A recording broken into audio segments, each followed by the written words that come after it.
Irmãos, eu quero convidá-los a abrir a palavra do Senhor no segundo livro da Bíblia, o livro de Êxodo, no capítulo 20. E convido os irmãos a se colocarem de pé. Eu lerei os versos de 8 a 11 e peço que os irmãos acompanhem, por favor. Livro de Êxodo, que compõe o segundo livro dos 5 primeiros livros da Bíblia, escrito por Moisés, o Pentateuco. Êxodo capítulo 20, a partir do verso 8 até o verso 11, peço que os irmãos acompanhem. Diz assim a palavra do Senhor: Lembra-te do dia de sábado para o santificar. 6 dias trabalharás e farás toda a tua obra, mas o 7º dia é o sábado do Senhor teu Deus. Não farás nenhum trabalho, nem tu, nem o teu filho, nem a tua filha, nem o teu servo, nem a tua serva, nem o teu animal, nem o forasteiro das tuas portas para dentro. Porque em 6 dias fez o Senhor os céus e a terra, o mar e tudo que neles há, e ao 7º dia descansou. Por isso, o Senhor abençoou o dia de sábado e o santificou. Vamos orar, irmãos.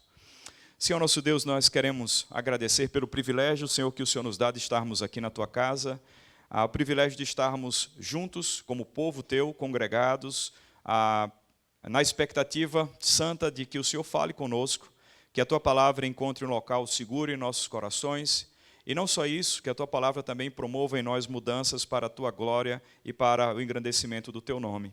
Ao Senhor nós queremos dizer que nós de fato dependemos de ti, e queremos agradecer porque nós não estamos sozinhos nesse mundo, nós não estamos peregrinando sem saber o nosso destino, mas nós sabemos quem é o nosso guia, qual é a nossa esperança, e nós queremos te bendizer por isso. Pai, temos consciência plena de que o Senhor ouve as nossas orações. Temos consciência plena de que o Senhor fala conosco. Temos consciência plena que o Senhor está no meio de nós todo o tempo, Senhor. Ó Pai, muito obrigado, porque nós sabemos que o Senhor é um Deus que tem poder, inclusive, para intervir e mudar o curso da vida de qualquer um, como o Senhor tem feito, inclusive, em nossas vidas também, Senhor. E o Senhor também tem poder para fazer tantas outras coisas. Ó Pai, nós queremos te pedir, então, nesse momento, que o Senhor fale aos nossos corações. Somente o Senhor tem acesso ao nosso coração, ao centro da nossa existência. Só o Senhor que, de fato, pode falar conosco. Se o Senhor não falar, a despeito de qualquer pessoa que nos comunique a tua palavra, nós temos a certeza de que nada terá efeito. O Senhor é quem faz e quem opera absolutamente tudo. Fala conosco nessa manhã. Nós oramos assim, em nome de Jesus. Amém. Podem sentar, irmãos. Hoje de manhã, o presbítero estava falando sobre a bênção que foi, depois da sua conversão, a ser conduzido mesmo a contragosto, contra a sua vontade, para a igreja. Eu sou filho de pastor, então vocês imaginem como é que é a dinâmica da vida de um pastor, onde você tem que cumprir, né, todas as obrigações, participar de todos os eventos que tem da igreja, tudo que acontecia. Mas, de uma forma geral, o meu pai, reverendo Neemias, ele nunca foi daquele pai extremamente exigente. Mas, gente, quando chegava no domingo, aí o negócio pegava, porque de manhã cedo a primeira coisa que ele fazia é ir no portal do quarto, e ele batia assim na lateral bem forte e dizia bem assim, batia e falava bem assim: passarinho que não deve nada a ninguém já está acordado uma hora dessa. Bora, acorda, acorda, que hoje é dia de ir para a igreja. E o detalhe, irmãos, é o seguinte: eu tenho quase 50 já. Na minha geração, tinha algumas atividades que eram muito disseminadas no Brasil inteiro. Uma delas, por exemplo, era aquela atividade feita com bicicletas de cross, né, bicicross, etc. Aí o detalhe qual é? É que todo o campeonato de bicicross só acontecia que horas? Domingo às 9 da manhã. Aí eu passava a semana toda treinando e no final de semana ia para a igreja. Nós temos uma pista perto do prédio, assim, onde nós morávamos, todos os meus amigos iam. Bom, não só isso. Eu sempre gostei de atividade aquática, então todo ano tinha os jogos escolares e eu fazia polo aquático. Começava na quinta-feira o campeonato e terminava quando? No domingo. Então, o que acontece? Todo domingo era uma confusão, porque eu queria estar na final, geralmente na final do campeonato, para concorrer nas semifinais, etc. E aí sempre era uma confusão. Para piorar a situação, no domingo à noite, tinha uma atividade que acontecia na televisão, chamado, às 7 horas, que era os Trapalhões. Gente, tinha coisa melhor do que os Trapalhões, Bom, aí meu pai então dizia assim para mim, meu filho, é o seguinte, quem come do meu pirão, prova do meu cinturão. Enquanto você estiver aqui em casa, você faz o que eu mando. No dia que você estiver na sua, você vai. Então, hoje, você vai para a igreja comigo. Então, de sorte que eu fui conduzido à igreja domingo após domingo, como o irmão falou, a contragosto, milhares de vezes, e eu, sinceramente, eu não entendia, e, em geral, também não fazia muito sentido, porque tínhamos que guardar um dia para o Senhor. Lembro-me então, eu tinha por volta de 5, 6 anos, eu falei assim para o meu pai um dia, eu falei, pai, estou indo para a igreja. Nossa, a gente morava na casa pastoral, que ficava a 1,5 quadras da igreja. E aí ele falou, mas já assim tão animado de manhã? Estou animado, vou para a igreja. Vai só, vou só. E aí saí, na verdade eu tinha bolado um plano maquiavélico, né, contra o Senhor Deus, né? E aí eu fiquei escondido atrás do poste, do outro lado da rua, esperando meu pai passar, todo mundo. Pequenininho, né? Passou, fui embora, pronto. Passei a manhã brincando, né? Nem precisa dizer o que aconteceu depois, né? Eu só lembro da cor, era azul embaixo e branco em cima. E aí, e aí depois daquilo, nunca mais eu atentei contra os aguilhões, né? Eu sabia que eu tinha que fazer aquilo que o Senhor tinha para nós. E uma das coisas que me chamava a atenção em todo esse processo educativo, educacional por parte do meu pai, é que para mim não fazia sentido a obrigatoriedade de estar na casa do Senhor, mas mais do que isso, a ideia de ter um dia dedicado ao Senhor. Então, quando a gente pensa sobre esse quarto mandamento, muitas vezes a gente sabe exatamente o que é, mas a gente precisa muitas vezes entender as implicações, o que está por detrás disso, o que é que Deus quer dizer quando, por exemplo, no início de tudo, ele criou o mundo em 6 dias e o 7º ele descansou. E, claro, nós sabemos que Deus ele não tem a necessidade de descansar, mas ele então santifica, ele separa um dia para que a gente pudesse estar com ele. E a razão dessa necessidade que nós temos de guardar um dia para o Senhor, obviamente a gente também acaba associando o fato da guarda do dia do Senhor com o adventismo do 7º dia, né? Então, quem de nós não já recebeu no seu WhatsApp uma fotozinha dizendo assim, bom sábado, né? Bom sábado no Senhor, né? E é exatamente esse perfil. Então, na tentativa de nós nos esquivarmos de sermos taxados, especialmente em cidades menores ou cidades que o evangelho não é muito forte, não tem muitas igrejas como na cidade onde eu fui criado, em Aracaju. Então era fácil as pessoas confundirem nós presbiterianos com adventistas, né? Tudo nome difícil, né? Então achava que tudo é a mesma coisa. E aí eu lembro que na década de 90 foi publicado um livro escrito por um pastor batista, que o título era Quebrando Paradigmas. E esse livro foi extremamente disseminado no meio eclesiástico geral. Todas as igrejas no Brasil abraçaram esse livro, e um dos capítulos tratava exatamente sobre a questão da guarda do dia do Senhor. Eu sei que os irmãos bem sabem disso, que nós guardamos o domingo, separamos esse dia para estarmos na casa do Senhor, para servirmos ao Senhor, para descansarmos, exatamente porque foi o dia que o Senhor Jesus ressuscitou. Então, de uma forma geral, a guarda do dia do Senhor, um dia especial guardado para o Senhor, é exatamente por conta dessa. Guardamos no domingo porque foi o dia que ele ressuscitou. Daí, então, também ser o primeiro dia da semana. Então, tá muito conectado com a ideia de esperança. Mas esse livro, Quebrando Paradigmas, de um pastor batista, inclusive ele foi recentemente excluído, né, da sua convenção, e havia um capítulo lá que ele tratava sobre a guarda do dia do Senhor. E ele, então, trata o assunto, de fato, quebrando paradigmas. E foi interessante, porque depois de alguns anos, era muito comum algumas igrejas, especialmente naquele momento, por exemplo, nós tivemos um boom do nascimento das comunidades, né? Comunidade evangélica não sei o que lá, comunidade presbiteriana não sei das quantas, comunidade aí o nome da cidade, comunidade do bairro tal, etc. E essas comunidades abraçaram, muitas delas abraçaram esse conceito de que, na verdade, o dia do Senhor não manda na gente, a gente é que manda, então vamos para a praia, vamos passear, e depois a gente vai para a igreja, faz o culto determinado horário para que os irmãos tenham liberdade. E foi interessante porque a ideia seria, nós precisamos nos libertar dessas amarras, que são nada mais do que tradições, etc. E isso foi bastante disseminado, inclusive no meio presbiteriano também. Muitas pessoas estudaram na escola dominical esse livro desse pastor. E quando a gente pensa, então, sobre a guarda do dia do Senhor, a gente carrega muitas vezes sobre nós essa carga de que eu tenho que estar na casa do Senhor. Eu tenho que ir, né? Então, um dia como hoje, assim, parece que um dia choroso, né? Não é chuvoso, né? Choroso, né? Parece que está pedindo para a gente ficar na cama, né? Parece que há um magnetismo, né, na cama nesses dias assim, para que a gente não saia. E eu sei que muitas vezes é um desafio para nós sairmos do nosso quarto, porque passamos a semana na lida, na correria. Então, assim, sábado desacelera e domingo você aproveita para descansar.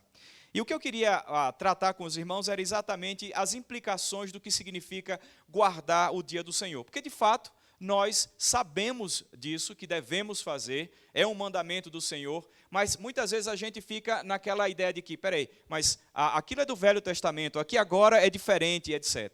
E eu queria, na verdade, tratar com os irmãos exatamente sobre essa ideia de quais são as implicações do quarto mandamento em termos práticos. É simplesmente algo que eu tenho que cumprir como obediência a Deus, ou isso tem repercussões outras? Ou seja, eu sou abençoado se eu for, se eu não for, eu não sou abençoado. Então, eu queria tratar com os irmãos aqui uns 6 itens, 6 pontos sobre as implicações da guarda do dia do Senhor. Se os irmãos permanecessem com a Bíblia aberta, nós vamos ler alguns textos, não muitos, mas é importante que a gente esteja com a nossa Bíblia aí à mão. O primeiro ensinamento que a gente pode tirar por implicação, não é nem por implicação, mas é direto, os outros sim serão por implicação, é a ideia de que o fato de Deus ter ordenado que nós guardássemos ou separássemos um dia para Ele, já seria suficiente para que nós o obedecêssemos. Então, quando nós falamos sobre o dia do Senhor, que na Bíblia é o Sabbath, a ideia é de que é um dia em que nós paramos, é um dia que nós cessamos o nosso trabalho, é um dia para estarmos com o Senhor, é um dia separado para Ele. Então, vendo da perspectiva de que quem tem um manual a respeito da existência humana, quem tem um manual a respeito da realidade do mundo é Deus, e Ele ordena que eu e você separemos um dia, isso já seria mais do que suficiente.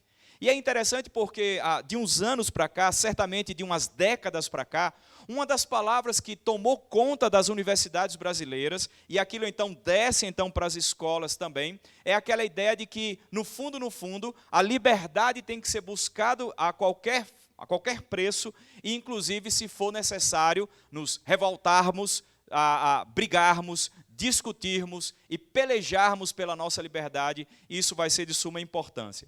Então, o que acontece? Quando nós ouvimos, então, essa ideia de que Deus ordena que a gente guarde, e eu falo assim, bom, mas isso não faz tanto sentido, porque eu tenho tantas demandas, eu tenho tantas coisas para fazer, e é incrível porque quando a gente olha no mundo que nós vivemos, há uma demanda do mundo sobre nós que é extenuante. Então, por exemplo, vamos supor, e aí os mais jovens e os mais velhos também, porque agora estão tendo que olhar para as mídias sociais.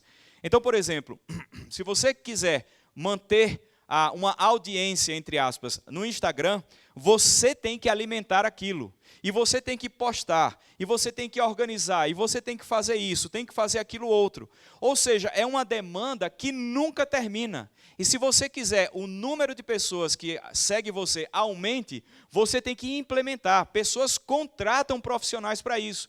Agora você imagina, uma demanda que nunca tem fim, é um poço sem fundo que você alimenta, e você tem que dar mais, se você quiser mais números. O algoritmo lá só vai trabalhar para você se você fizer por onde. Mas aí veja só, nós nesse momento, como Igreja de Cristo, de certa forma, precisamos, em certa medida, entrar nesse universo. Mas de que forma fazemos isso, contanto que isso não seja uma carga ou uma sobrecarga sobre a gente? É a mesma situação do pastor ou os pastores das igrejas que tem o WhatsApp, e agora todos os membros têm acesso direto ao pastor. Agora imagine, 200 mensagens num dia, 300 mensagens, 500 mensagens. Primeira coisa que vai acontecer é que o pastor vai trocar a conta dele para uma conta comercial, para poder dar conta disso aí e poder ter um horário para ele poder atender ou interagir. O que eu quero dizer é que o mundo exige de nós uma série de coisas e aquilo então, essas demandas nos sobrecarregam e a gente passa a semana toda trabalhando e lidando com isso de tal forma que a gente praticamente não consegue parar. E a vinda para a igreja é um detalhe naquela agenda agitadíssima da semana com tantas coisas para a gente fazer. Mas o ponto é que Deus diz que nós devemos guardar esse dia. Lá em Levítico 23, e aí os irmãos podem acompanhar ou no seu celular, né, no seu aplicativo ou a Bíblia física, no capítulo 23, verso 3, diz assim: 6 dias trabalhareis, mas o 7º será o sábado do descanso solene. Santa convocação, nenhuma obra fareis. É sábado do Senhor em todas as vossas moradas.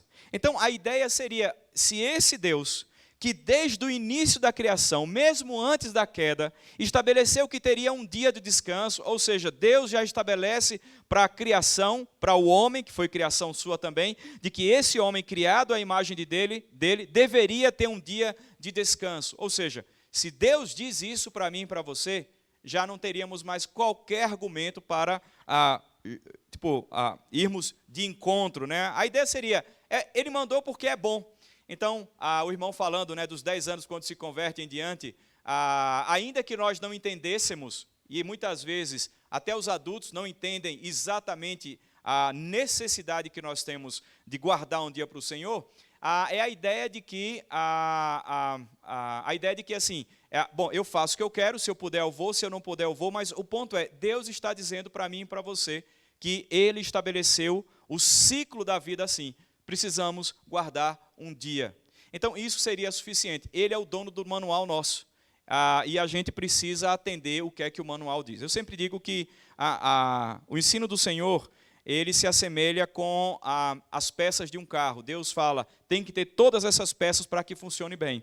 E aí, então, a gente acha por bem, isso era muito comum antes, quando eu era na minha adolescência, era muito comum ver todos os jovens rebaixando seus carros, alterando as rodas, mudando tudo do carro, porque tinha que ficar o carro mais, na época falava, incrementado, né, mais bonito. E a gente não sabia, mas na hora que isso era feito, apesar de aparentar beleza muito grande nos carros, a estrutura, a aerodinâmica era toda alterada, o motor trabalhava mais, os pneus se desgastavam mais, e etc. Então, é interessante porque a beleza de tudo aquilo que era feito nos carros adaptados para ficarem, né, na moda, na verdade, trazia uma série de consequências. Então, ou seja, se eu pego e troco uma peça do carro e por uma outra que não é a original, ou nos moldes e na medida exata, o que vai acontecer é que pode ser que rode por um tempo, mas depois vai se danificar. Então, quando a gente pensa sobre o fato simples de que Deus ordenou que fosse guardado um dia para Ele, é suficiente, seria já suficiente para a gente entender. Ele sabe, Ele é o Criador, eu fui criado por Ele me fez, Ele sabe como me fez, ainda que eu não tenha plena consciência de tudo, mas Ele sabe o que é melhor para mim. Então, terminamos aqui. Em outras palavras, eu poderia então, nesse tempo aqui com vocês, tendo feito somente essa abordagem, encerrar o nosso estudo e irmos embora para casa. Mas eu acho muito bonita a forma como Deus lida conosco, que Ele não simplesmente manda que a gente faça as coisas, mas dentro daquilo que Ele vê como necessário, Ele também nos explica coisas. Ele também gera em nós a necessidade de compreendermos melhor os seus ensinamentos. Então, nós não somos marionetes, nós não somos robôs, e Deus nos fez como pessoas, à sua imagem e semelhança, que realmente gosta de conhecer, gosta de entender, gosta de encontrar significado e sentido para as coisas. E Ele não nos deixa abandonados simplesmente. Se Ele nos fez assim, Ele também nos abre a porta para isso. O segundo ensinamento, então, o primeiro é que Deus ordenou, isso seria suficiente para nós. O segundo é que nós não fomos feitos para trabalhar sem parar. Esse é o segundo ensinamento. Nós não fomos feitos, por implicação, para trabalhar sem parar. Quando a gente abre ali em Êxodo, no capítulo 23, a gente observa aí, Êxodo 23, 12, a gente observa o seguinte, diz assim a palavra do Senhor, Êxodo 23, 12. 6 dias fará a tua obra, mas ao sétimo dia, 23, 12. 6 dias farás a tua obra, mas ao sétimo dia descansarás, para que descanse o teu boi e o teu jumento, e para que tome alento o filho da tua serva e o forasteiro. O ponto dessa passagem que chama a atenção, fala sobre descanso, mas essa palavra chama a atenção, né, para que a pessoa que trabalha com você tome alento. Então é como se realmente houvesse dentro da nossa estrutura a necessidade, afinal não somos Deus, não temos a estrutura de um todo-poderoso, mas fomos criados à sua imagem, mas somos homens, mulheres e que temos limites, e Deus então estabelece que devemos guardar esse dia para que tenhamos, no caso aqui específico, o forasteiro, o estrangeiro, a pessoa que trabalha na sua casa, mas a ideia de que há uma necessidade de alento, há uma necessidade de descanso. Nós moramos numa cidadezinha no noroeste do Amazonas, chamado São Gabriel da Cachoeira, e era curioso porque, diferente da cidade da onde eu vim, os domingos, isso, claro, é muito mais forte hoje, com os shopping centers, etc., mas aos domingos todas as lojas abriam na cidade. E no primeiro momento eu achei aquilo super estranho, porque na minha cidade as lojas abriam até o sábado, meio-dia, e fechavam, só abriam na segunda-feira. Esse é o padrão geral. Mas de uns anos para cá, muitas lojas, obviamente, começaram a abrir aos domingos, e aí com o advento da internet, então, não existe loja fechada mais na internet. Mas eu achava curioso aquilo, por que as lojas não fechavam aos domingos? E eles realmente vendiam, e era uma vida, obviamente, buscando mais lucro. E São Gabriel da Cachoeira tem uma característica, ela é uma cidade em que as pessoas que são, lá praticamente tem três tipos de pessoas, né? Ou 3 grupos diferentes. Então, você tem os indígenas, que compõem 95% da população, você tem os militares, que é um grupo pequeno, você tem os comerciantes, que é um grupo menor ainda, e você tem os missionários. Então, o que acontece? Dentro da estrutura da cidade, nós estamos lidando lá com uma cidade em que, no geral, as pessoas não conhecem a Deus, obviamente, mas, no fundo, todos que foram para lá, que não são da região, militares foram por causa da fronteira, e os comerciantes, na verdade, em geral, eram garimpeiros, pessoas que mexiam com o garimpo. Então, pessoas que tinham, obviamente, um intuito de enriquecer, etc. Então, quanto mais eu trabalho, mais lucro eu vou ter, mais dinheiro eu vou ter. E eles dizem claramente, se eu fechar no domingo, eu perco muito. Porque os indígenas, quando vêm das suas aldeias, e para os irmãos terem uma ideia, lá tem mais ou menos 650 aldeias indígenas. É muita gente. E os indígenas, para eles, não tem dia santo, não tem sábado, não tem domingo, todo dia é dia. E ele fala, então, no domingo, se eu fecho, esses indígenas que vêm para a cidade para fazer compra, às vezes um fardo de açúcar, um fardo de sal, um fardo de arroz, eu não vendo. Então, eu tenho que abrir. E é interessante porque, muitas vezes, baseado no lucro, nos benefícios que as pessoas, ou que nós podemos ter, a gente, então, tenta dar um jeito, e nesse dia, então, nós não descansamos. Certa vez eu ouvi um relato de uma tentativa de um dos países do nosso mundo, um dos países, estabelecerem um ciclo diferenciado de descanso, ao invés de 7 em 7 dias descansar, de 14 em 14. Nem precisa dizer que não deu certo, porque a estrutura humana ela não tem condições. E aí eu quero chamar a atenção dos irmãos sobre isso. Esse mundo, quem criou foi Deus. E Deus também criou a mim e a você. Então, dentro dessa estrutura de funcionamento, dessa realidade, desse mundo, e aí eu estou falando sobre o trabalho, sobre sustento, subsistência, comer, viver, sobreviver.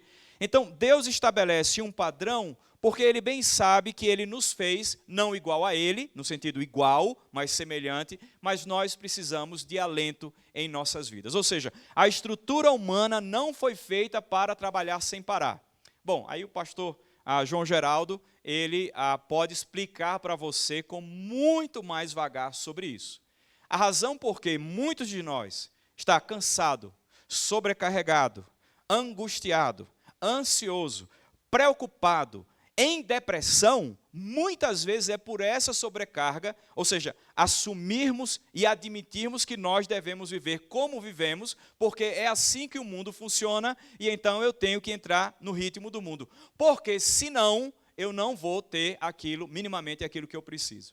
Então, o fato é, nós não fomos criados para trabalharmos sem parar. Deus estabeleceu um padrão, e esse padrão precisa ser cumprido por cada um de nós. Não simplesmente por e olha, eu estou falando isso a respeito, tocando no ponto da bondade de Deus. Não simplesmente porque Deus mandou, mas porque Ele deixa claro para nós que nós precisamos de alento. Nós precisamos de descanso. Quando a gente abre ali em Deuteronômio, capítulo 5, verso 14, diz assim, Deuteronômio 5, verso 14, diz assim: Mas o sétimo dia é o sábado do Senhor teu Deus. Não farás nenhum trabalho, nem tu, nem o teu filho, nem a tua filha, nem o teu servo, nem a tua serva, nem o teu boi, nem o teu jumento, nem animal algum teu, nem o estrangeiro das tuas portas para dentro, para que o teu servo e a tua serva descansem como tu. E é curioso porque a implicação de tudo isso é que o descanso abarque ou englobe não só a sua vida, o seu núcleo familiar, mas todas as pessoas que trabalham com você também. Então, a ideia é exatamente essa. Deus nos fez de tal forma que nós não temos estrutura suficiente para vivermos sem guardar um dia para Ele. Eu quero só chamar a atenção dos irmãos que de nenhuma forma estamos dizendo que Deus fez o sábado, o sabá para o homem, ou ao contrário, desculpa, o homem para o sabá, mas foi feito esse dia de descanso para nós. E é claro, os irmãos lembram de passagens, por exemplo, que falam que os sacerdotes estão, por assim dizer, perdoados porque eles trabalham no dia do descanso. Eu, por exemplo, agora, eu estou trabalhando nesse dia. O pastor aqui, ele trabalha nesse dia também. E observe também que o Senhor Jesus deixou muito claro que não significa que nós vamos ver alguém necessitado, nós vamos ver alguém morrendo e pensar assim, hoje é o dia do Senhor, eu não posso fazer nada. Esse não é o critério. O ponto todo é que isso seja um referencial para mim e para a sua vida. Não significa que nesse dia a gente não pode ajudar ninguém, que a gente não pode fazer absolutamente nada. Mas o ponto todo é entender as implicações disso para mim e para você. Então, o segundo ponto é o quê?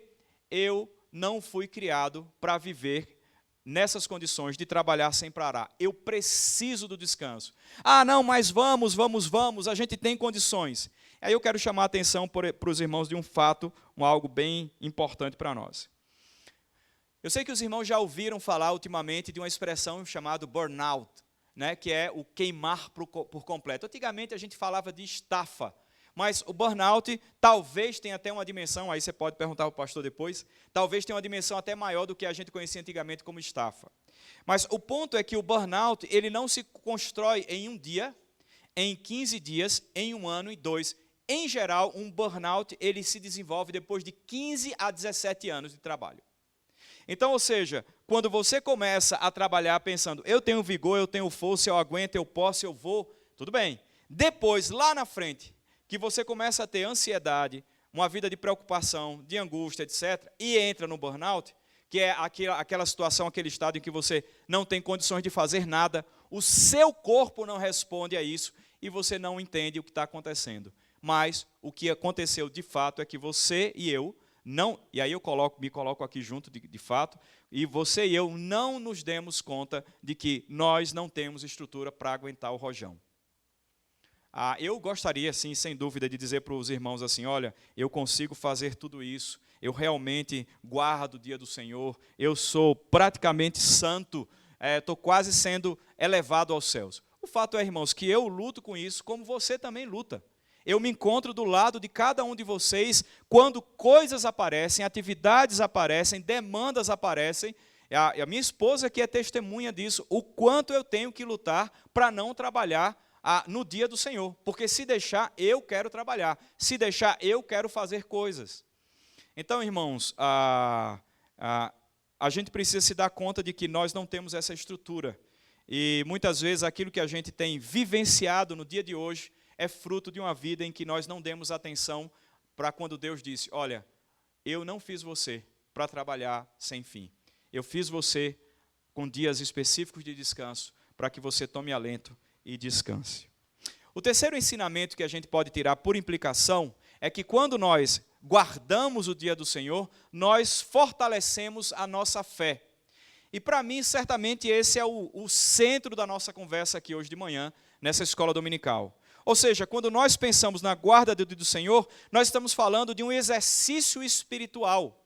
Ou seja, se nós estamos vivendo numa época, nós estamos vivendo numa época em que o padrão de vida é que cada um de nós tenha um corpo fitness, que nós tenhamos saúde, que a gente tenha um personal, que a gente vá para a academia, que a gente fortaleça os nossos músculos, para que a gente faça com que o nosso metabolismo seja bom e a gente tenha uma vida saudável. Dentro do reino de Deus, o caminho e a maneira como Deus trabalha é diferente. Então, a mídia, a televisão, as propagandas, os colegas, nós mesmos vivenciamos a ideia de que se eu quero viver bem, eu preciso estar na academia, eu preciso fazer exercícios físicos, eu preciso correr, eu preciso talvez treinar no triatlo, porque isso também vai me ajudar muito, eu vou ficar bem, etc. No reino de Deus é um pouco diferente. Se o mundo diz, faça isso para você estar fortalecido e ter uma vida saudável, no reino de Deus ele diz assim, descanse para que você fortaleça os músculos espirituais da fé. Então, vê como o padrão do reino de Deus as coisas são diferentes. Eu não estou dizendo que não é para as pessoas agora pararem de fazer atividade física, mas simplesmente para atinarem para como Deus trabalha. Ele está dizendo o seguinte, vocês têm 6 dias trabalhando, então você trabalha pensando no quê? No sustento da sua família, você trabalha pensando no recurso que você vai obter para que você compre comida, para que você pague a escola, para que você compre roupa, para que você tenha saúde, etc. E Deus fala, nessa dinâmica toda, parem um dia para que vocês exercitem os músculos espirituais da fé. É como se Deus, e é de fato, Deus sabendo que nós temos uma estrutura limitada, porque o pecado afetou os nossos pensamentos, a nossa volição e até mesmo a nossa memória, e a gente então, no afã de trabalhar, de planejar, de conseguir, de ter coisas, chega um dia então que ele fala, agora você pare, porque você precisa exercitar os músculos espirituais da fé. Então imagina, numa dinâmica de 6 dias de trabalho, produzindo, entre aspas, ganhando dinheiro, resolvendo a vida, Deus fala, agora você tem que parar. Poxa, mas como assim? Mas estava indo tão bem, eu estava ganhando tanto, e agora eu vou ter que parar? Não, é o seguinte, eu vou para a igreja, mas eu continuo trabalhando, eu dou o meu jeito ali, etc. Quando a gente, irmãos, a gente pensa nesse lado de que a guarda de um dia para Deus, ele serve para fortalecer os músculos espirituais da fé, é um exercício em que Deus nos dá o privilégio de alimentarmos dele, obviamente, mas eu queria destacar algumas coisas, como por exemplo, quando nós paramos um dia para descansar, nós estamos dizendo para Deus mesmo assim, Senhor, hoje é um dia que eu poderia estar trabalhando, igual aquele cara do ônibus, eu poderia estar matando, roubando e tal, mas eu estou aqui, Assim, hoje eu poderia estar trabalhando, ganhando recursos, fazendo tantas coisas, e, claro, até o meu dízimo poderia ser maior para ajudar mais as pessoas, mas alguém não está gostando desse negócio da guarda do dia do Senhor. Acho que aconteceu alguma coisa aí. Mas eu digo assim, Senhor, eu vou parar hoje, porque eu entendo que quem me supre é o Senhor.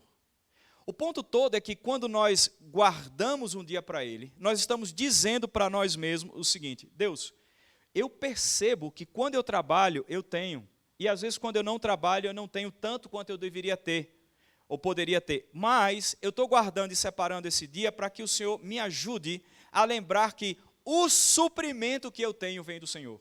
Eu não trabalho hoje para que o meu coração possa ser exercitado espiritualmente, dizendo, Marcelo, João, José, Marcone, quem for, olha, eu não trabalho para eu me lembrar que todo o suprimento que eu tenho, tudo que tem na minha conta, tudo que eu tenho na minha vida, todos os bens que eu tenho, o pouco de dinheiro que eu tenho, o que for, quem me dá é o Senhor. Então, é interessante esse exercício de guardar um dia no sentido de que lembrar de que todo o suprimento que eu tenho vem de Deus.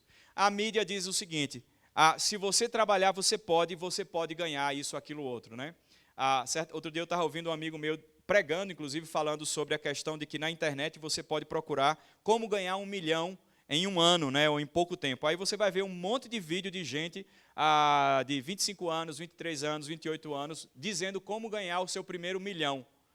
Né? E aí a mensagem que se passa é o seguinte: se você quiser, você pode. Se você quiser, você consegue.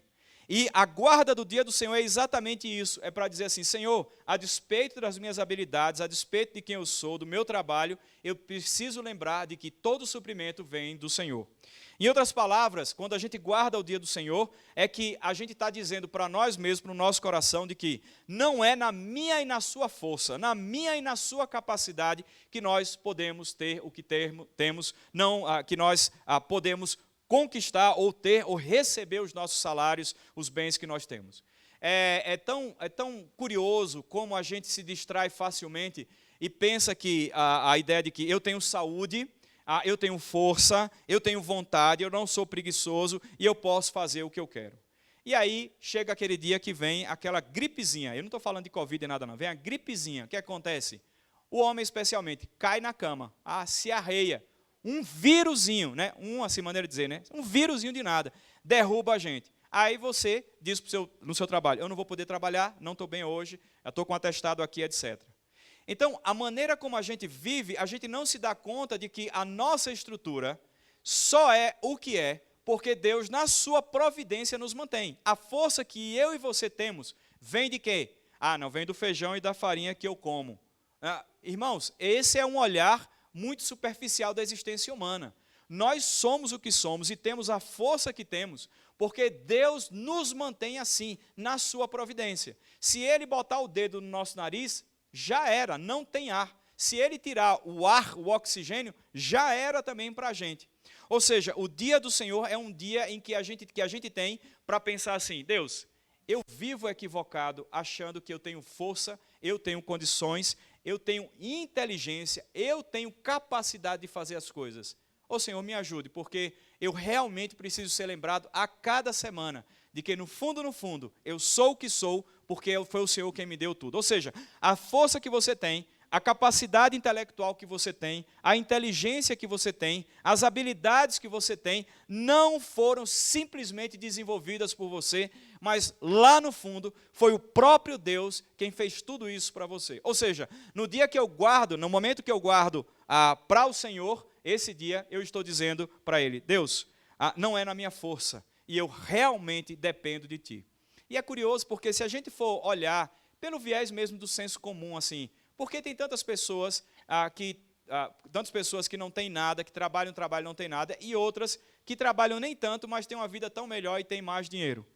E aí você vai perceber que não é o fato de você trabalhar que vai garantir aquilo que você quer.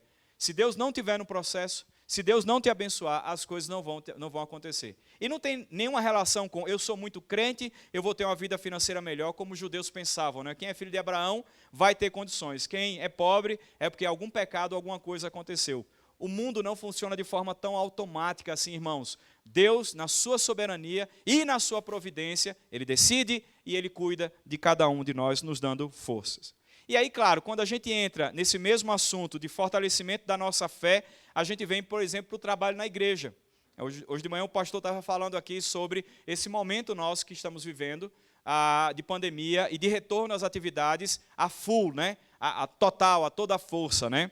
E aí é interessante porque nós mesmos, pastores e missionários, e aí eu falo aqui como missionário também, a gente muitas vezes acredita que pelo nosso esforço, pela estratégia que a gente monta, pela visão que a gente estabelece, pelos recursos que a gente consegue para implementar os nossos planos, a igreja vai ser fortalecida, mais pessoas vão se converter. E é tão interessante como facilmente nós, da liderança, e aí eu estou falando especificamente para nós da liderança, nós que somos pastores, presbíteros, diáconos também, professores de escola dominical, a gente monta toda uma estratégia e a gente acredita então que aquilo vai fazer toda a diferença, pessoas vão se converter, pessoas vão crescer no Senhor.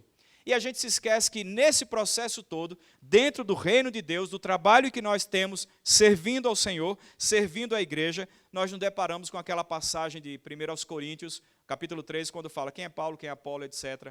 Porque no final das contas, quem é que faz acontecer? É Deus. Ou seja, não adianta nada eu estar falando para vocês aqui, se Deus não tocar no coração de vocês. Não adianta eu estar falando nada aqui, falando qualquer coisa para vocês, qualquer texto, qualquer mensagem, se o Senhor não despertar o seu coração e também o meu. Porque enquanto, eu sei que vocês sabem, né, mas enquanto a gente está aqui na frente falando, a gente não está só falando para a igreja. Deus está falando conosco também, e essa fala que sai de nós também bate aqui na nossa mente e no nosso coração, do pregador de uma forma geral. Então Deus vai exortando a igreja e exortando quem está na frente também. Então a gente precisa ter essa consciência, ou seja, a igreja de Cristo, a igreja do Senhor, ela está alicerçada em Cristo, não no pastor, não no missionário, não em ninguém. Então, guarda do dia do Senhor é também para lembrar da ideia de que, a despeito do nosso trabalho na liderança da igreja, quem dá o crescimento é o Senhor, quem transforma as vidas é o Senhor, ou seja, não é pelo nosso esforço e pelo trabalho que as coisas no reino acontecem, mas é pelo Senhor. Então, em outras palavras, se a gente pudesse pensar a respeito dessa ideia de que quando eu guardo um dia para o Senhor, ou o dia do Senhor, eu estou fortalecendo os músculos espirituais da fé, seria, em outras palavras, dizendo assim, quando eu guardo o dia do Senhor, eu estou lutando contra o pecado da autonomia e da autossuficiência. Não sou eu não consigo. Apesar de eu achar que eu consigo, porque, veja, eu acordo, vou para o trabalho, volto, tá, e daí, no final do mês, eu tenho o salário com o meu nome descrito lá, fulano de tal, e o olerite, né, o contra-cheque e tudo. Então, a gente o tempo todo é equivocado pela realidade, né, que a gente vê, achando que é na nossa força que a gente obtém tudo. Então, a guarda do dia do Senhor seria a ideia assim, eu decido parar de trabalhar porque eu entendo que eu não sou Deus. Eu decido parar de trabalhar naquele dia para que eu lembre que eu dependo de Deus e eu não sou autossuficiente. À medida que a gente vai envelhecendo, as forças realmente começam a diminuir.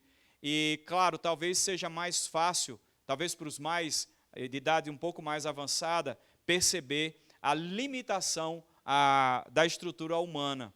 Mas, enquanto a gente está no vigor da vida, isso é tão difícil para nós. Então, seria, nessa perspectiva de autonomia, né, eu não guardo o dia do Senhor, eu estou sendo autônomo, eu estou estabelecendo as leis, o jeito de viver certo, eu tenho condições, a autossuficiência, mas não guardar o dia do Senhor seria como brincar com fogo. Ou seja, você foi feito, eu fui feito para viver numa estrutura, num padrão, em que Deus é que é o Senhor de tudo. É Ele que tem poder, é Ele que tem toda a força, eu não. Seria mais ou menos, então, eu tentar tomar da mão de Deus o cetro dele, que marca, né, que identifica ele como o Senhor, o que domina, o Todo-Poderoso, e falar, não, eu também tenho condições de ser o Todo-Poderoso da minha vida. E aí, irmãos, vai queimar a mão e o negócio vai ficar difícil, porque a gente não tem estrutura para isso. Então, guardar o sábado é essa ideia de você lembrar de Deus, da sua providência, que nada está sob o seu controle, que a gente não é o rei do universo e que nós somos extremamente pequenos e diminutos diante da grandeza e do poder dele e carecemos da sua providência e tudo. Então, a guarda seria, Senhor, eu confio em Ti. Eu não confio na minha força, mas eu confio em Ti. Em quarto lugar, o que a gente pode absorver da ideia da guarda do Senhor é que nós podemos vivenciar, prestem bem atenção nisso, nós podemos vivenciar o céu a cada semana, um dia por semana. Em que sentido, assim, vivenciar o céu? Veja só, se você abre a sua Bíblia lá em Apocalipse, capítulo 21, versículos 2 e 4, o último livro da Bíblia, capítulo 21, versos 2 a 4, diz assim: Vi também a cidade santa, a nova Jerusalém, que descia do céu da parte de Deus, ataviada como noiva adornada para o seu esposo. Então ouvi grande voz vinda do trono, dizendo: Eis o tabernáculo de Deus com os homens. Deus habitará com eles, eles serão povos de Deus, e Deus mesmo estará com eles. E lhes enxugará dos olhos toda lágrima, e a morte já não existirá, já não haverá luto, nem pranto, nem dor, porque as primeiras coisas passaram. É interessante porque a ideia ali de Apocalipse é que nós estaremos diante e experimentando a presença de Deus, a presença gloriosa, a presença graciosa, a presença dele amorosa ali no último dia. Então, a ideia seria, na hora que eu separo um dia do Senhor e digo, não vou trabalhar, não vou fazer nada, porque esse é um dia para eu estar com o Senhor, seria essa perspectiva ou a expectativa santa e de poder já experimentar o céu em certa medida nesse dia. Ou seja, é um dia que eu vou estar diante do Senhor, é um dia que eu separo para estar ali. A grande diferença entre céu e inferno, irmãos, é o seguinte, é que o céu nós experimentamos essa presença de Deus nesse aspecto, de bondade, de amor, Deus Salvador, etc. Mas no inferno, as pessoas que para ali vão, eles vão experimentar a presença da justiça, Deus na sua justiça, condenando aquelas pessoas e não vão usufruir da glória santa da sua presença em amizade, em relacionamento com Ele pleno, mas de total inimizade a Ele. Então, quando a gente pensa em guardar um dia para o Senhor, é essa a ideia de que esse dia eu antevejo o que virá. Eu experimento um pedacinho do céu. Ou, em outras palavras, os céus, por assim dizer, descem até nós. Porque nós estamos assim, Senhor, a minha expectativa não é nesse mundo. A minha expectativa não é no meu trabalho, a minha expectativa não é na casa, a minha expectativa não é de guardar muito dinheiro para que eu possa ter isso ou aquilo outro. A expectativa não é em eu ter uma aparência, um status que para os outros eu seja elevado, mas a minha expectativa é somente no Senhor. Ou seja, a guarda do dia do Senhor nos lembra que nós somos peregrinos nesse mundo, mas cidadãos dos céus. Ou seja, a gente vive para estar com Deus para sempre. De fato, a guarda do dia do Senhor, ela serve como um realinhamento das nossas vidas. Mas é um realinhamento constante. Sabe quando a gente troca os pneus do carro e faz todo aquele trabalho, alinhamento, balanceamento, etc. E na segunda-feira você cai no buraco. O que é que acontece com o seu carro? Desalinha. Se você quiser que fique perfeito, você tem que voltar lá. A vida é exatamente assim, irmãos. Nós saímos do dia do Senhor e enfrentamos a semana, e o que acontece? Naturalmente, tendemos a um desalinhamento. E aí Deus, então, nos dá o privilégio de voltarmos a Ele e experimentarmos as benesses da presença dEle. Claro, Ele está conosco todos os dias, mas é um dia, por assim dizer, exclusivo para estarmos com Ele. Ou seja, nada mais é importante para mim, eu não quero estar sozinho comigo, fazendo o que eu quero, eu não quero estar simplesmente com os meus amigos, não interessa, eu não quero pensar simplesmente no meu trabalho, mas esse dia é um dia exclusivo para eu estar com o Senhor. Em outras palavras, seria o seguinte, pare o mundo, porque agora os céus vai descer até aqui, não no sentido de algo extremamente espiritual, não é isso, mas aquela ideia de que é um tempo para eu estar diante do Senhor, aproveitar dEle, orar, colocar a minha vida diante dEle, repetir para Ele e para nós diante dEle, de que nós dependemos dEle, que Ele é tudo em nós, que Ele nos ajude a lembrarmos e realinharmos a nossa vida a Ele regularmente. Então, se a gente pudesse pensar nessa perspectiva, seria, eu guardo um dia porque eu sei que o meu destino não é esse mundo, o meu destino é os céus. E isso precisa ficar claro para cada um de nós. Porque, irmãos, com tantas coisas e com tantas bênçãos que a gente recebe, bênçãos, tá? Eu estou falando, a gente se equivoca e acha, então, que a nossa vida se resume somente a essa existência e só isso e nada mais nos interessa. Quando nós descansamos no Senhor, nós estamos dizendo, Senhor, não é de pão que nós precisamos para vivermos, mas do pão vivo que desceu do céu. É isso que faz diferença, porque essa carne, essa estrutura, ela está envelhecendo nesse mundo caído e que um dia vai ser glorificado, um novo corpo teremos, cada um de nós, mas isso será em um outro momento. Por enquanto, nós caminhamos debaixo dessa marca do pecado, falhos e imperfeitos. Guardamos um dia lembrando, Senhor, não é o pão que comemos, mas é o pão que desce do céu, que dá a vida que nós precisamos. Em quinto lugar, irmãos, temos 10 minutos, né? Acho que é isso, né? 10 minutos. Em quinto lugar, tenho mais dois pontos, esse e o último, se Deus quiser vai dar certinho aqui. Em quinto lugar, nós guardamos um dia para o Senhor, porque o maior trabalho Cristo já fez. Como assim? O maior trabalho que Cristo já fez. Abrindo lá em João, capítulo 19, verso 30, quando o Senhor Jesus está ali na cruz e ele dá uma palavra ali para explicar exatamente o que ele veio fazer aqui nesse mundo, E diz assim, quando, pois, Jesus tomou o vinagre, 19:30, João, disse, está consumado, e inclinado a cabeça, rendeu o Espírito. Ou seja, quando nós guardamos o dia do Senhor, a gente fica conectado e a gente fica realmente consciente, e essa é a ideia de lembrarmos sobre isso, de que o principal trabalho Cristo já fez. E o principal trabalho foi salvar, ou o trabalho de redimir, de substituir aqueles todos eleitos que seriam condenados, que não, claro, se não fossem eleitos, seriam condenados, mas salvar os eleitos, porque eles não têm condições de salvar a si mesmos. Então, ele vem, morte vicariamente, substituindo a cada um de nós, para que nós estejamos diante de Deus. Então, dentro daquela ideia de realinhamento, também serve e se encaixa aqui no seguinte sentido.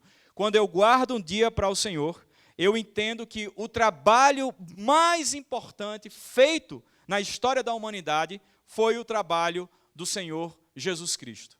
Ou seja, o trabalho que eu e você fazemos, comparado com o trabalho de salvar pessoas, o nosso, nada. Isso é mais importante. E é curioso que quando a gente começa a guardar esse dia, ou separar esse dia nessa expectativa, a gente lembra daquela passagem lá de Hebreus, no capítulo 1, em que fala que o Senhor Jesus, ele está como? Quem lembra? Hebreus, capítulo 1, verso 3. O Senhor está como? De pé? O Senhor Jesus? 1:3, diz assim, ele que é o resplendor da glória e a expressão exata do seu ser, sustentando todas as coisas pela palavra do seu poder, depois de ter feito a purificação dos pecados, ele o quê? Assentou-se. Irmãos, quando é que você senta? Geralmente, a ideia, pensando no contexto bíblico de uma forma geral, você senta quando você termina de trabalhar. Uma das coisas curiosas no Exército Brasileiro é que se você entrar em qualquer lugar, qualquer batalhão, etc., não tem banco. Você não encontra banco para sentar. Você não vê nenhum soldado, ninguém, nenhum oficial sentado, a não ser no seu posto. Mas na área, você não encontra banco, você não encontra absolutamente nada. Ali não é lugar de descanso, é lugar de trabalho. E aí, quando nós lemos essa passagem, a ideia é exatamente essa. O Senhor Jesus, ele está descansando, porque o principal trabalho ele já tinha feito. No ano de 2012, irmãos, eu tive o desprazer e a tristeza e o sofrimento de ter burnout pela primeira vez na minha vida. E aí o que acontece? Tive que parar de trabalhar por um ano. Estava no campo missionário, tive que tirar licença obrigatória. A diretoria da missão falou, você vai ter que sair.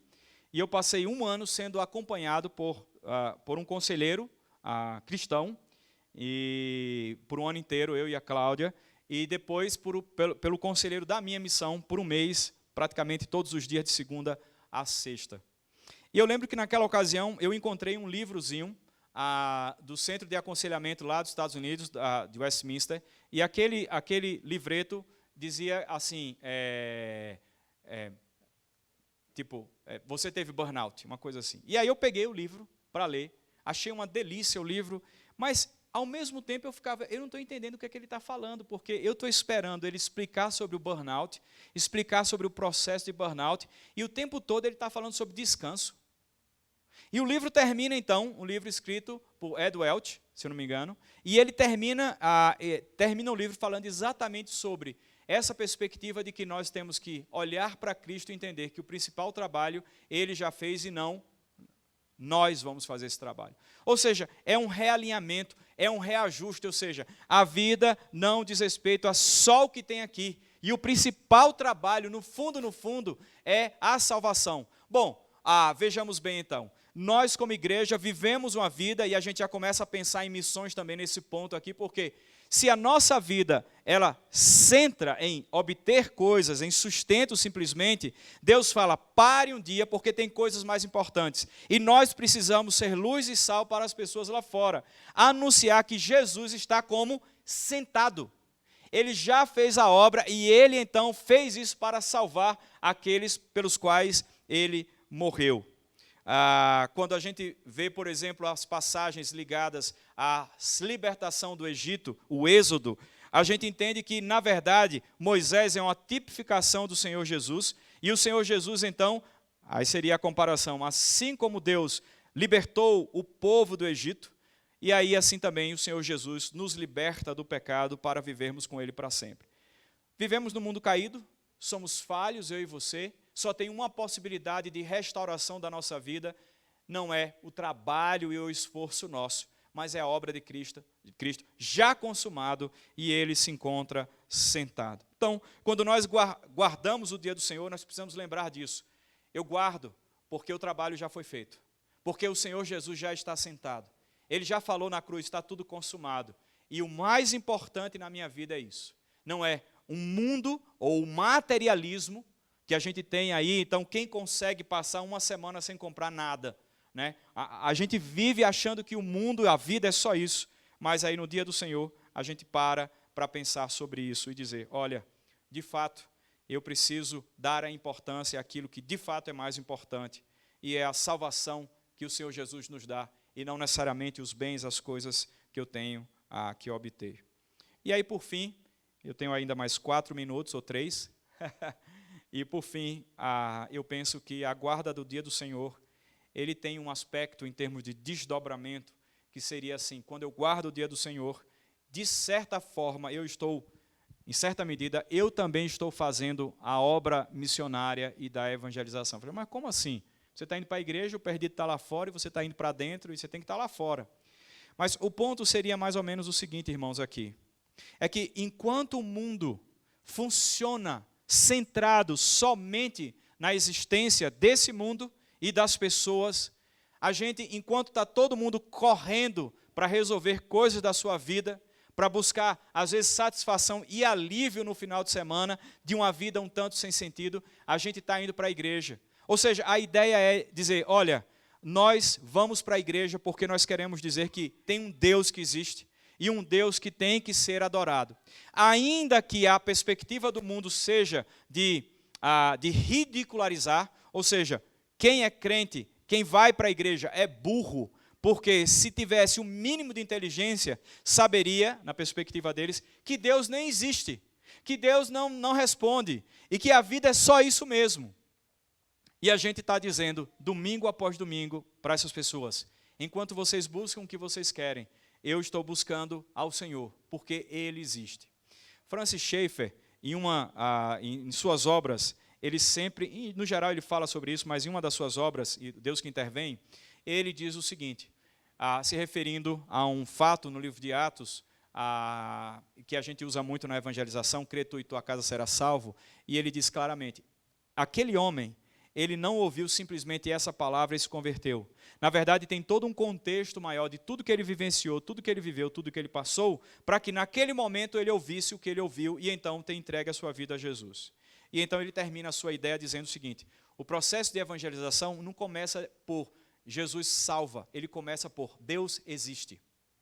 E é curioso isso porque nós como missionários, eu e a Cláudia, a gente tinha muita angústia no começo porque a gente queria aproveitar todas as oportunidades para falar todo o evangelho para uma cultura que nem acredita na existência de Deus e a gente queria evangelizar ali em 5 minutos contar tudo.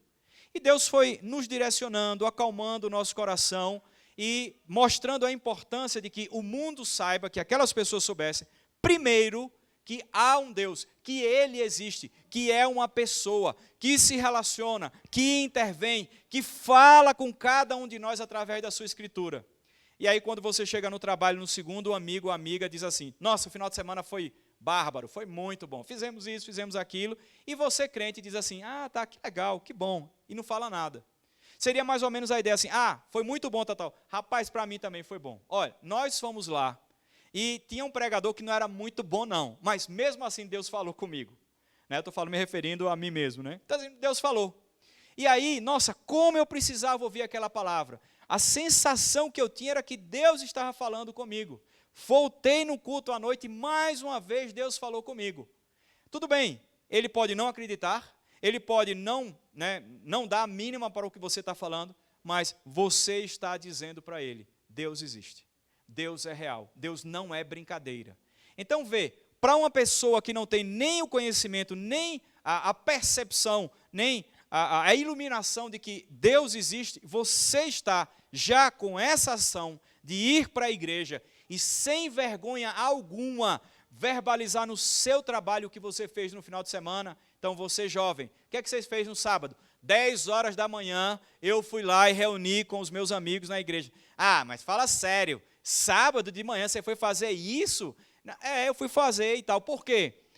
Porque eu creio que Deus existe, Deus nos chamou para isso, e foi um tempo maravilhoso, Deus falou comigo, e etc. Então, vê como nós temos dificuldades de falar para as pessoas a respeito disso. Mas saibam, quando você sai da sua casa, com a sua Bíblia na mão, né, no geral, os seus vizinhos sabem que você está indo para a igreja. E você não se dá conta de que isso também é uma grande oportunidade para você dizer, verbalizar, não só através da sua ação, mas verbalizar para as pessoas. Tive um dia abençoado, um dia que Deus falou comigo como eu precisava. Nesse tempo de pandemia, talvez uma das grandes lutas que nós tenhamos é de saber lidar com tudo isso, esse caos. E vemos as pessoas reclamando do governo, dos enfermeiros, dos postos, de tudo, né, da mídia. E aí a gente não fala nada e fica calado. E a gente poderia muito bem dizer o que a gente já faz, dizer, realmente é muito difícil. O que tem me sustentado é Deus. Eu tenho orado, eu tenho buscado Ele. Às vezes eu não sei nada, como vai ser, como vai ficar, mas eu sei que Ele está no controle. Essa é a minha confiança. Eu oro a Ele. Olha só, você não está evangelizando, aparentemente, mas você está sim evangelizando.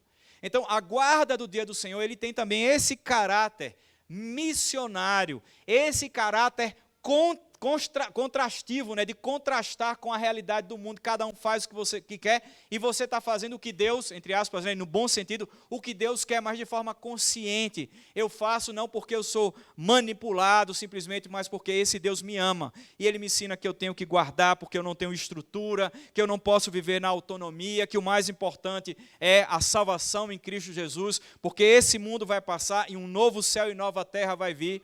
Então, a gente precisa usar isso também como um contraste e por outro lado também de atração, porque na hora que eu abro a boca para falar que eu guardo esse dia, chega um momento que o seu amigo, o seu colega vai se aproximar de você e falar assim: você pode orar por mim? Eu estou numa situação difícil. Eu queria visitar a sua igreja. Ou melhor, convide. Foi tão bom. Você não quer ir comigo na igreja no domingo? Convide e faça isso também. Que Deus, irmãos, nos abençoe e nos ajude a entendermos de maneira mais ampla e mais profunda aquilo que Ele tem para nós com esse dia. Mais uma vez, quero que fique bem claro, eu não defendo a guarda do dia do Senhor como algo cego, que você simplesmente guarda, porque no domingo você vai ter algumas demandas. Quem tem filho sabe, né? Quem tem a vida corrida sabe, mas dá prioridade a isso. Separar esse dia para estar com o Senhor, considerando todos esses elementos e essas implicações. Que Deus abençoe a cada um dos irmãos e que Deus dê graça para mim e para você, porque viver pela nossa própria força parece que é o nosso lema da nossa natureza pecaminosa. E eu e você lutamos contra isso e com isso direto. Que Deus nos dê a graça de lembrarmos do dia dele, na perspectiva dele, e lembrarmos que somos dependentes dele. Que Deus nos abençoe.